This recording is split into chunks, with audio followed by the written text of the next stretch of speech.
Eu queria agradecer primeiramente a Deus e a todos vocês que compareceram. E eu queria agradecer a Deus em oração. Vamos fazer uma oração, porque nós fomos privilegiados com essa criatura aqui que chegou para alegrar a vida de todos nós.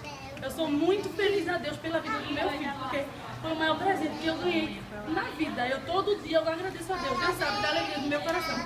Então eu quero fazer uma oração com todos vocês, agradecendo a Deus pela vida do meu filho. E Abel? Foi mal, Abel, tá só perguntando, tá ligado? Eu não vi ele falando teu nome aí, só... Vamos orar, gente, agradecendo a Deus.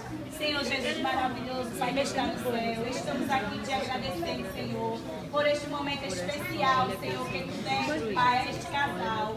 Pai querido, só tu que faz coisas lindas e coisas maravilhosas aos nossos olhos. Obrigado, Senhor, que tu possa contemplar tu, Senhor, onde quer que ele esteja, por todos os anos de sua vida. Proteja, livre de todo mal, Senhor. Tire os olhos, meu Pai, do inimigo de sua vida, Senhor. Que o inimigo nunca tenha força sobre ele. Deus querido, continue abençoando, meu Pai, os seus passos para criar ele no seu caminho. Jesus, agradeço a ti, Senhor, em nome de Camila, por todos que estão aqui presentes. Recompense a cada um deles, Senhor, com uma bênção especial dada por ti. Amém. Em nome de Jesus, nós te agradecemos. Em nome de Jesus, continua conosco aqui neste lugar. Amém.